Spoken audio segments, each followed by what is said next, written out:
नमस्कार, मैं हूं आपके साथ अंकिता पाल और आप सभी का हमारे छत्तीसगढ़ में स्वागत है। रुक करते हैं खबरों की तरफ।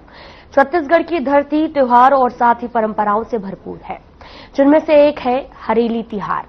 दरअसल छत्तीसगढ़ में त्योहार की शुरुआत ही हरेली तिहार से होता है। हरेली, जिसे हरियाली का पर्व कहा जाता है। हरेली शब्द का मतलब ही होता है हरियाली, यानी कि ये त्योहार खेती बाड़ी से जुड़े लोगों के लिए नहीं बल्कि पूरे छत्तीसगढ़ वासियों के लिए खास होता है। और ये पर्व मुख्य रूप से किसान मनाते हैं, जिनमें खेती के औजारों, बैलों और धरती मां की पूजा की जाती है ताकि आने वाली फसल काफी अच्छी हो।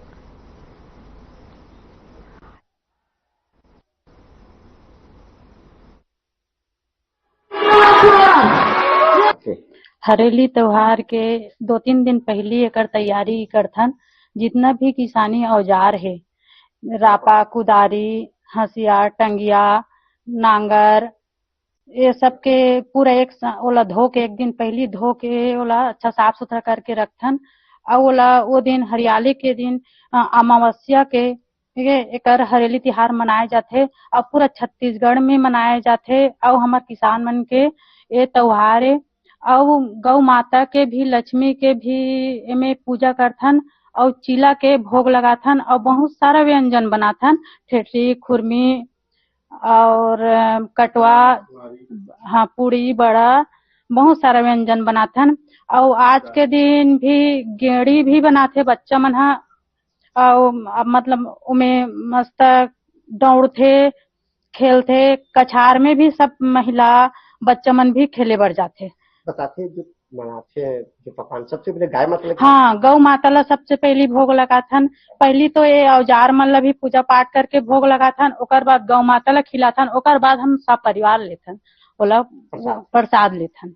कतेक साल से मनाते आप? ए बहुत दिन से हमार पूर्वज, हमार ससुर, बूढ़ा ससुर मतलब मनात है, शुरू से मनात है ला। हमन हा नहीं जाना पहली के बहुत दिन से मनात है। आपके नाम? सरिता साहू। और हरेली के पूरा छत्तीसगढ़ ला बधाई और शुभकामनाएं। आज सावन अमावस्या के दिन हरेली त्योहार मनाथन। और हरेली त्योहार हमारे छत्तीसगढ़ के सांस्कृतिक परंपरा से जुड़े है। ये हमारे पहली त्योहार है। इनमें हमारे गौ माता, जो आज गौ माता और धरती माता के पूजा करथन, जे हमारे जिंदगी चलाए के रास्ता दिखाते। धरती माता में अपन बीज डालथन तो हरियाली पैदा होते। हरियर हरियर खेत खार, हरियर हरियर बाग बगीचा सब रहते। तो हर कहते नहीं, एक जीव जंतु की जीवन हरियाली आ जाते और किसान के जीवन में तो और बहुत जिंदगी खुशहाली आते। ये खुशहाली ला अपन जाहिर करथन। और गांव तिहार में, गांव मन में सब लड़का मन गेड़ी चढ़ते, खासकर गेड़ी चढ़ते। अब तो आधुनिक समय जीवन आगे, घर घर रोड बन गए, गांव गांव गली गली रोड बन गए। नहीं तो पहले जमाना हमारे सियान का है, रेंगे भर चिखला होते। चिखला में नहीं रेंगे, पहले जूता चप्पल करो नहीं रहा है, पन ही नहीं रहा है। तो बांस के 2 ठन गेट, 6 फीट के बांस पकड़े और 2 ठनों में चढ़ के बनाए गेड़ी। जेला किथे गेड़ी ओला चकबो तो हम रास्ता पार करे बर पहली सड़क नहीं रहा है, चिखला हुआ है तो गेड़ी पढ़ान ओला आज भी कई बालक मन, बच्चा मन हाँ चढ़ते और कर मजा लेते। लेकिन आज कर धीरे धीरे गेड़ी लुप्त होते। लेकिन हमारे गांव में अभी देखे हैं 2-4 जन लड़का मन हाँ गेड़ी चढ़ते। तो आज पूरा छत्तीसगढ़ वासी मन ला हरेली त्योहार के गाड़ा गाड़ा शुभकामनाएं, गाड़ा गाड़ा बधाई। आपके नाम? मोर नाम है गजाधर साहू, सिंगई, राजनाथ गांव से। जी, आज हरेली त्योहार है, आप मनाते हो। इनमें का तैयारी करथन हरेली बर, का करथन आज? हरेली का त्योहार हमारे किसान मन के त्योहार है। एमे किसान मन अपन औजार के पूजा करथे, बैल है ओकर भी पूजा करथे। और हरेली के जो त्योहार है हमार मतलब जिंदगी के जो है ना, हरेली के हरियाली के प्रतीक है। मतलब हमारे जीवन में खुशियां लाथे। का पकवान बनाते? एमे व्यंजन पकवान के रूप में विशेष तो चीला बना के ही पूजा करथन। और का बनाते? पूरी बड़ा, पूड़ी, जो भी बहुत सारा व्यंजन बनाथन, लेकिन विशेष में चीला बना के ही पूजा करे जाते। और कब से आप लोग तैयारी करते करवा, कब से कर सकते हैं? मतलब त्योहार आने वाला के तो मतलब बहुत ही उस तरह से, मतलब त्योहार बहुत जल्दी आने वाला के और छत्तीसगढ़ के पहला त्योहार है जो हरेली हरे वह एक से त्योहार की शुरुआत होती। आपके नाम? पार्वती साहू।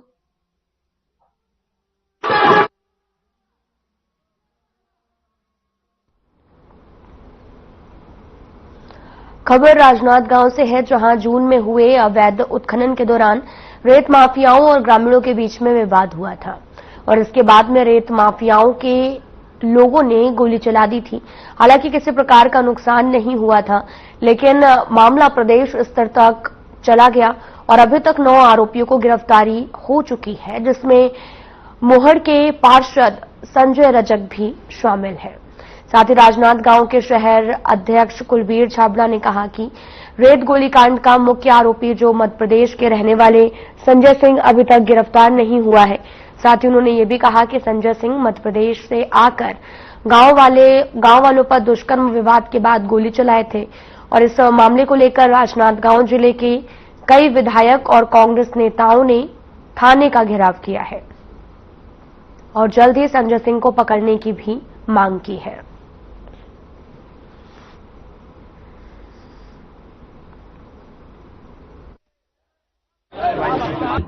आज कांग्रेस पार्टी द्वारा मोहड़ गोलीकांड के उसमें मुख्य आरोपी संजय सिंह जो है उसकी गिरफ्तारी नहीं हो रही है और पुलिस प्रशासन उनको बचा रहा है।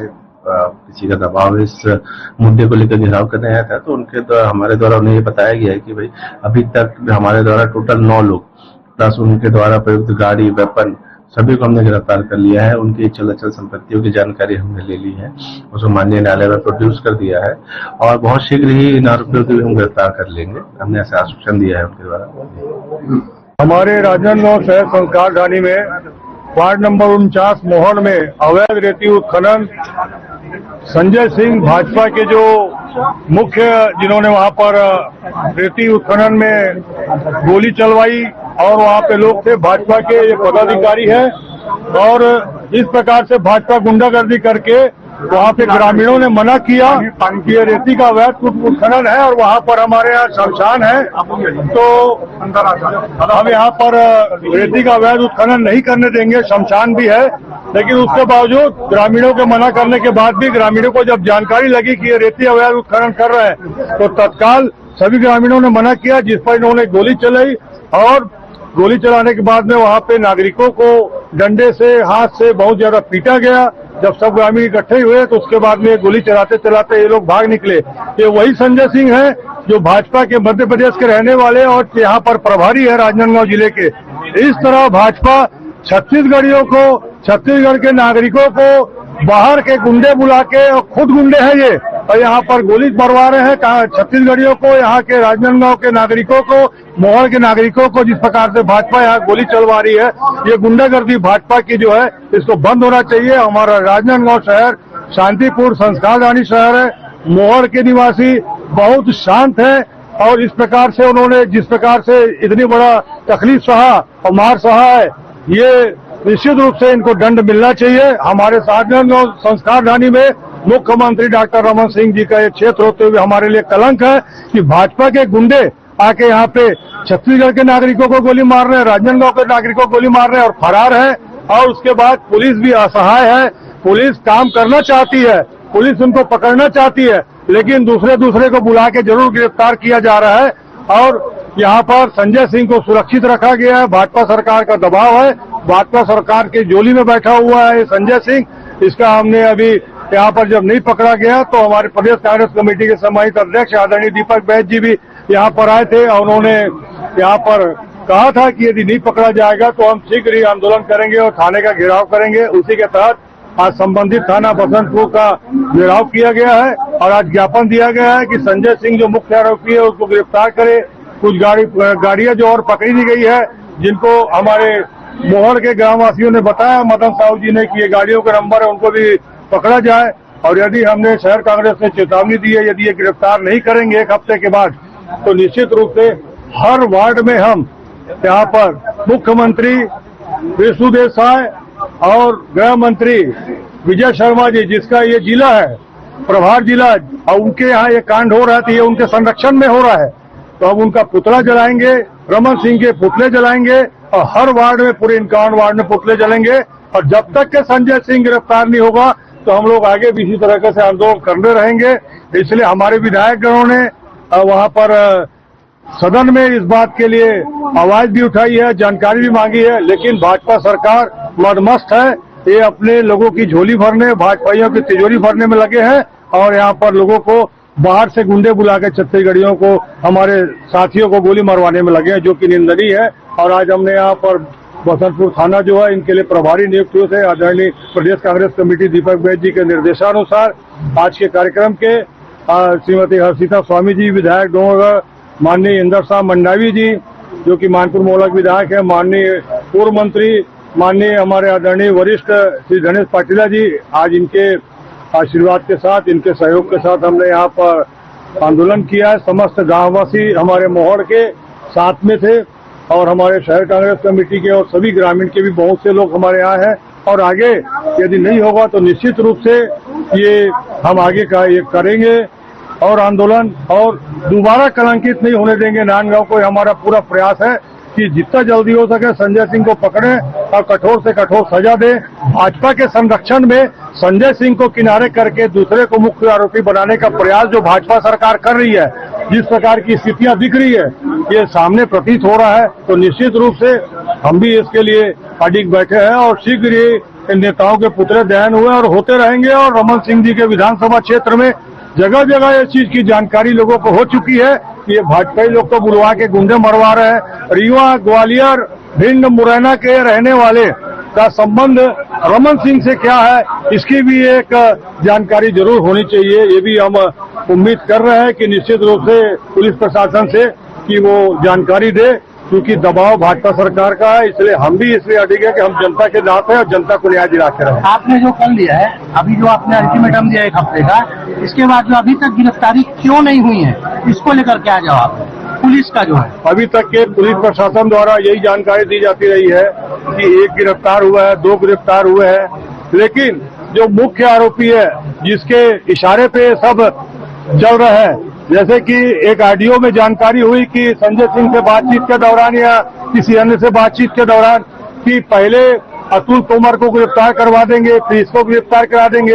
ये प्रमाण है इन चीजों का कि सरगना जो है वही प्रतीत हो रहा है। इसलिए उस सरगना को, संजय सिंह को गिरफ्तार करें। जिस प्रकार से वो हमारे आंदोलन पे, ग्रामीणों के आंदोलन पे, हम सब के आंदोलन पे ये इसको निपटाने का प्रयास कर रहे हैं कि दूसरों को पकड़वा लें और मुख्य जो आरोपी किनारे हो जाए, ये बहुत गलत है। हम न्याय की उम्मीद कर रहे हैं शासन से और सरकार से भी कि अपने इस प्रकार की जनता को मरवाना बंद करे भाजपा सरकार और सीधे रूप से आर्थिक विकास करे। यही बात के साथ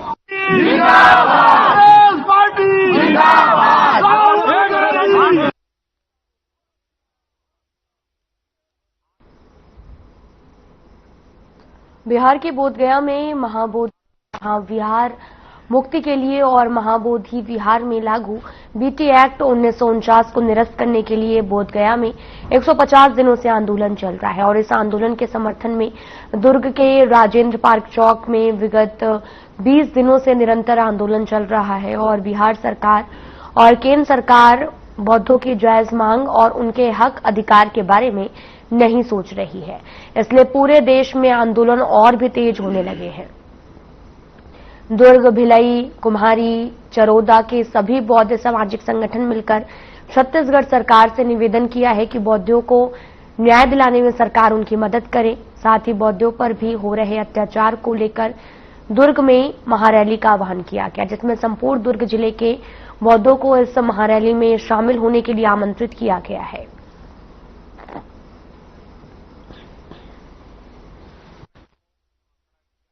जिसने ये कहा हो कि हम आपकी जो मांग है बिहार सरकार और केंद्र सरकार तक पहुंचाएंगे।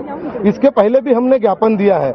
हमारी छत्तीसगढ़ की सरकार से एक ही मांग है कि बौद्ध पर अत्याचार हो रहा है, उस महाविहार को बौद्ध को सौंपा जाए।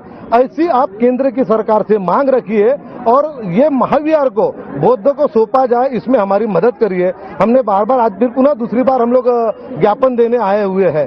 देखिए, आप सभी को बता दूं मैं कि भारत देश के प्रधानमंत्री मोदी जी जब विदेश के धरती पर जाके कहते हैं कि मैं बुद्ध की भूमि से आया हूं, लेकिन उसी बुद्ध के भूमि में जब बौद्ध समुदाय आंदोलन पे उतर रहा है, अपनी मांग को लेकर, अपने ही अधिकार को हमें रोड पे उतरना पड़ता है और यह बार बार जो है हम जैसे बौद्धों के लिए ये रोड पे उतरना पड़ता है, ये भी डरनापूर्ण है। हमारे जो है यहाँ के जो प्रशासन है उसे निवेदन है कि आप जब विश्व में जाते हैं या बाहर जाते हैं तो कहते हैं कि मैं बुद्ध की धरती से आया हूँ, तो अब यहाँ पर बुद्ध का अस्तित्व खोजना क्यों पड़ रहा है हमको? अब बुद्ध की अस्तित्व यहाँ दिखाइए देश को, लोगों को, और जो वहाँ पे जो गैर बौद्धों का कब्जा है महाबोधि महाविहार में, उसको मुक्त कराइए। और वहाँ जो काला कानून है, साथियों में काला कानून आपके सामने इसलिए कह रहा हूँ मैं, क्योंकि वहाँ जो है जो एक्ट है वहाँ पर जो है 5 गैर बौद्ध हैं और 4 बौद्ध हैं। सोच सकते हैं जो ज्यादा होंगे तो अपने अनुसार चलाएंगे। बुद्ध गया में महाबोधि महाविहार जो है वहाँ पर तथागत को जो है बुद्ध ज्ञान तो प्राप्त हुई थी, बुद्ध तो प्राप्त हुई थी, तो वहाँ पर बुद्ध का संदेश लाना चाहिए, लेकिन टोटली बुद्ध के ज्ञान के विपरीत वहाँ हो रहा है। और से लेकर पूरे संगठन, पूरा समाज एकत्रित हुआ है, इसलिए एकत्रित हुआ है तथागत बहुत जो हमें दम दिया था वो आज खतरे में मैं इसलिए बोल रहा हूँ क्योंकि बिहार में बोध गया जहाँ बौद्धों का तीर्थ स्थल महाबोधि महाविहार, वो उसमें 4 बौद्ध, 4 गैर बौद्ध और एक कलेक्टर, जो बीटी एक कानून बना था 1949 में, वो लागू है। जबकि संवैधानिक स्थिति बनते ही बाबा साहब ने जब नया संविधान बना दिया है तो वो पुराना कानून, जो काला कानून कहा जाए, वो कम है। विश्व के यूनेस्को जो पूरे धरोहर को, विश्व की धरोहर को संयोजित करता है, उसने तक, क्योंकि हमारी मांग जो है संवैधानिक है, जायज है। और मांग क्या है हमारी कि वो बिहार में जो बोध गया का महाबोधि विहार है वहां से बीटी एक्ट निरस्त किया जाए। बीटी एक्ट कौन सा? 1949, जो कि संविधान बनने के पहले का है। और आर्टिकल 13 कहता है कि संविधान बनने के पहले के जितने भी कानून नियम जो भी होंगे वो अपने आप ही रद्द हो जाते हैं, ये आर्टिकल 13 कहता है। तो अभी तक के 1949 रद्द क्यों नहीं हुआ? वहां पर ये मान्य क्यों है? वहां पर आधे बौद्ध और आधे गैर बौद्ध क्यों है? इसीलिए आज हमने महारैली निकाली, क्योंकि हमको शासन प्रशासन की तरफ से कुछ भी ऐसा आश्वासन नहीं मिल रहा है। अभी सुनवाई होने जा रही है 29 जुलाई को सुनवाई होने जा रही है।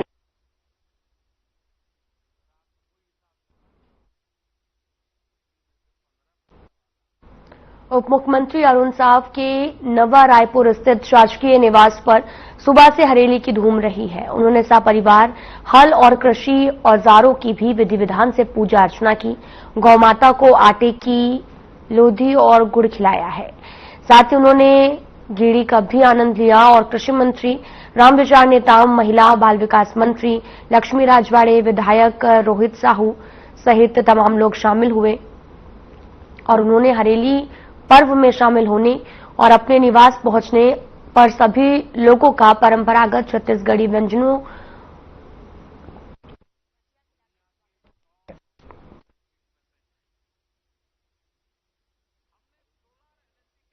पर्व है। सैकड़ों वर्षों से हरेली का त्योहार मनाया जाता है, परंपरागत रूप से मना रहे हैं। और ये विशेषकर गांव में हर एक व्यक्ति,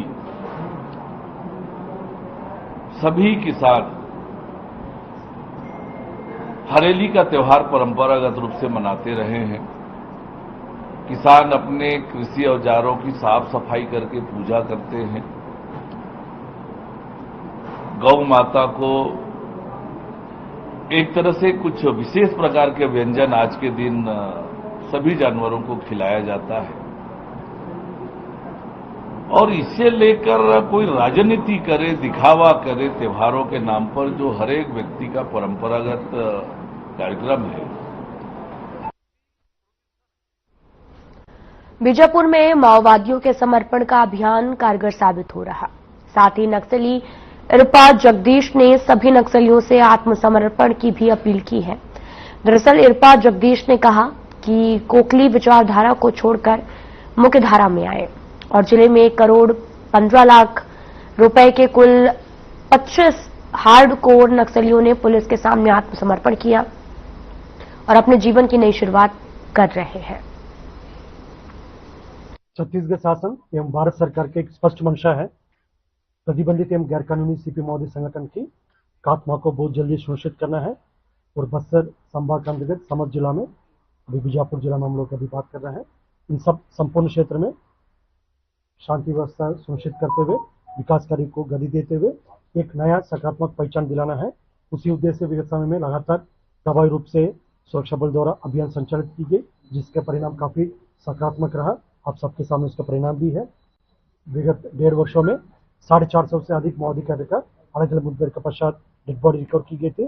सीपीएम माओवादी संगठन के सरगना है जनरल सेक्रेटरी बसवराजू सहित अनेक माओवादी लीडरशिप इस अवधि में उनके मुठभेड़ में डेड बॉडी रिकवर की गई थी। और जिस तरीके से सीपीएम माओवादी संगठन काफी हद तक कमजोर होते आ रहा है, इन सब परिस्थिति को देखकर काफी बड़ी संख्या में उनके कैडर्स संगठन छोड़कर हिंसा त्याग करके समाज के मुख्य धारा में शामिल होने के उद्देश्य से आ रहा है। शासन के आत्मसमर्पण एवं पुनर्वास पॉलिसी से भी प्रभावित होकर ये लोग हथियार छोड़कर एक सामान्य जीवन जीने के उद्देश्य से सामने आ रहा है। उन सबका हम स्वागत करते। इस सिलसिला में आज दिनांक 24 जुलाई को जिला बीजापुर अंतर्गत स्टेट लेवल कमेटी कैडर, जो उड़ीसा स्टेट लेवल कमेटी के जो कैडर इरफा जगदीश सहित कुल 25 माओवादी कैडर आत्मसमर्पण किया है। और संपूर्ण यदि बस्तर संभाग के अंतर्गत देखा जाएगा, पुनर्मार्गम पुनर्वास के तहत एक पुनर्जीवन की इस पहल के तहत आज दिनांक 24 जुलाई को जिला बीजापुर में 25, जिला दंतेवाड़ा में 15, जिला सुकमा में 5, जिला नारायणपुर में 8, जिला कांकर में 13, इस प्रकार कुल 66 माओवादी कैडर ने आज आत्मसमर्पण किया। उनको सबको पुनर्वास पॉलिसी तक सभी प्रकार के जो सहायता उपलब्ध की जा रही है। और हम पुनः अपील करते जो अन्य जो शेष माओवादी कैडर से जो अभी भी वक्त है, समय रहते हुए हिंसा त्याग करके समाज की मुख्य धारा में शामिल होने के उद्देश्य से आकर आत्मसमर्पण करना चाहिए और एक सामान्य जीवन जीने के साथ साथ बस्तर संभाग के अंतर्गत क्षेत्र की शांति, सुरक्षा और विकास में। क्या नाम है आपका?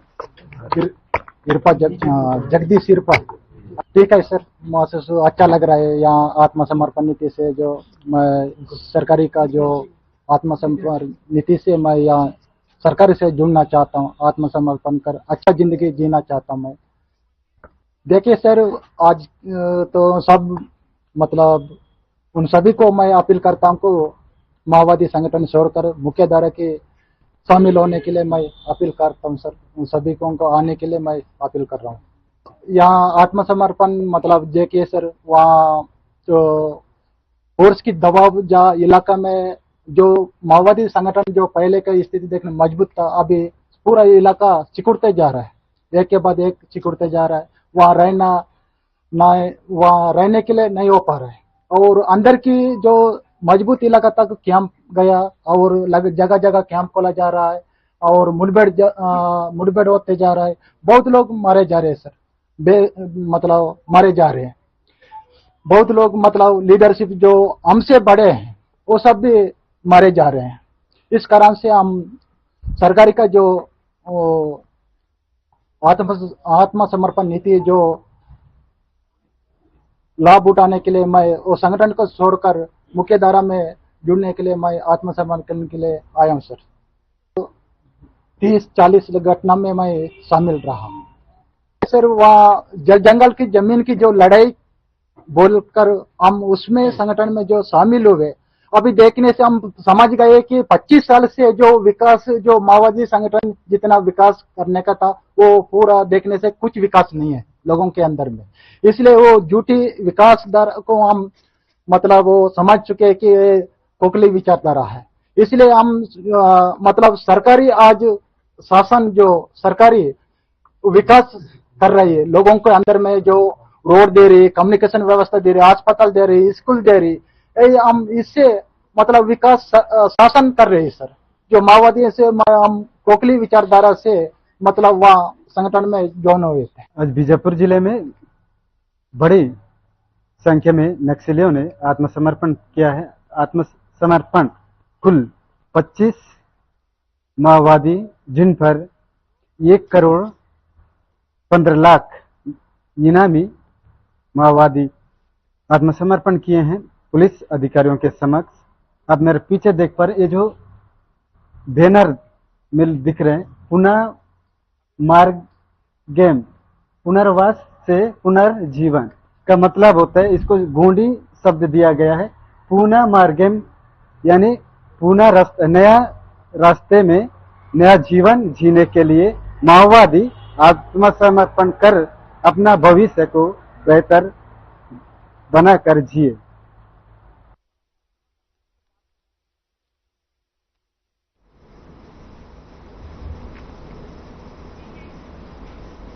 फिलहाल बुलेटिन में इतना ही। नमस्कार।